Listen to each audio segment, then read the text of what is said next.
Kena Upanishad. Chapter 1. The disciple asked, by whose will directed does the mind proceed to its object? At whose command does the prana, the foremost, do its duty? At whose will do men utter speech? Who is the God that directs the eyes and ears?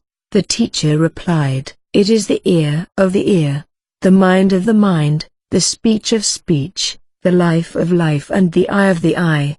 Having detached the self from the sense organs and renounced the world, the wise attain to immortality. The eye does not go thither, nor speech, nor the mind. We do not know it, we do not understand how anyone can teach it. It is different from the known, it is above the unknown. Thus we have heard from the preceptors of old who taught it to us. That which cannot be expressed by speech, but by which speech is expressed, that alone knows Brahman, and not that which people here worship. That which cannot be apprehended by the mind, but by which, they say, the mind is apprehended, that alone knows Brahman, and not that which people here worship. That which cannot be perceived by the eye, but by which the eye is perceived, that alone knows Brahman, and not that which people here worship. That which cannot be heard by the ear, but by which the hearing is perceived, that alone knows Brahman, and not that which people here worship. That which cannot be smelt by the breath, but by which the breath smells an object, that alone knows Brahman, and not that which people here worship. Chapter 2. The teacher said, if you think, I know Brahman well, then surely you know but little of its form. You know only its form as conditioned by man or by the gods. Therefore Brahman, even now, is worthy of your inquiry. The disciple said, I think I know Brahman. The disciple said, I do not think I know it well, nor do I think I do not know it. He among us who knows the meaning of neither do I not know, nor do I know knows Brahman. He by whom Brahman is not known, knows it. He by whom it is known, knows it not. It is not known by those who know it. It is known by those who do not know it. Brahman is known when it is realized in every state of mind, for by such knowledge one attains immortality. By Atman one obtains strength, by knowledge, immortality. If a man knows Atman here, he then attains the true goal of life. If he does not know it here, a great destruction awaits him.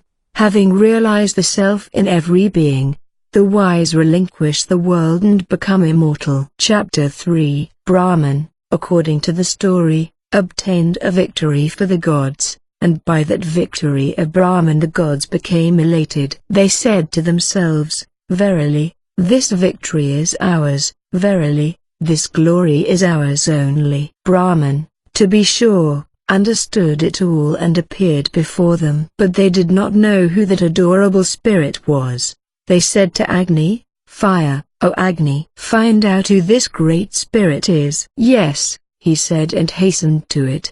Brahman asked him, who are you? He replied, I am known as Agni, I am also called Jataveda. Brahman said, what power is in you, who are so well known? Fire replied, I can burn all, whatever there is on earth. Brahman put a straw before him and said, burn this. He rushed toward it with all his ardor but could not burn it. Then he returned from the spirit and said to the gods, I could not find out who this spirit is. Then they said to Vayu, O Vayu, find out who this great spirit is. Yes, he said and hastened to it.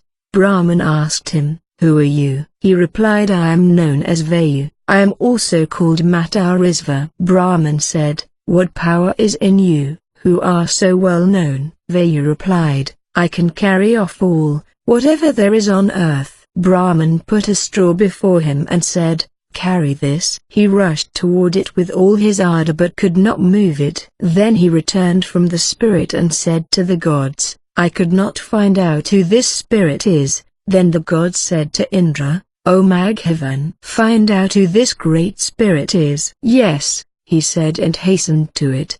But the spirit disappeared from him. Then Indra beheld in that very region of the sky a woman highly adorned. She was Amma, the daughter of the Himalayas. He approached her and said, who is this great spirit? Chapter 4. She replied, it is, indeed, Brahman. Through the victory of Brahman alone have you attained glory. After that Indra understood that it was Brahman, since they approached very near Brahman and were the first to know that it was Brahman. These devas, namely, Agni, Vayu and Indra, excel the other gods. Since Indra approached Brahman nearest and since he was the first to know that it was Brahman, Indra excelled the other gods. This is the instruction about Brahman with regard to the gods. It is like a flash of lightning. It is like a wink of the eye. Now the instruction about Brahman with regard to the individual self, the mind, as it were, goes to Brahman. The seeker, by means of the mind, communes with it intimately again and again. This should be the volition of his mind. That Brahman is called Tadvana, the adorable of all. It should be worshipped by the name of Tadvana. All creatures desire him who worships Brahman thus. The disciple said, teach me, sir, the Upanishad. The preceptor replied, I have already told you the Upanishad. I have certainly told you the Upanishad about Brahman. Austerities, self-restraint and sacrificial rites are its feet and the Vedas are all its limbs. Truth is its abode. He who thus knows this Upanishad shakes off all sins and becomes firmly established in the infinite and the highest heaven, yea, the highest heaven. And of Kena Upanishad the peace chant Om. May Brahman protect us both, the preceptor and the disciple. May Brahman bestow upon us both the fruit of knowledge. May we both obtain the energy to acquire knowledge. May what we both study reveal the truth. May we cherish no ill feeling toward each other. Om. Peace, peace, peace. Om. May the different parts of my body, my tongue, prana, eyes, ears and my strength and also all the sense organs, be nourished. All, indeed, is Brahman, as is declared in the Upanishads. May I never deny Brahman. May Brahman never deny me. May there never be denial on the part of Brahman. May there never be denial on my part. May all the virtues described in the Upanishads belong to me, who am devoted to Brahman. Yea,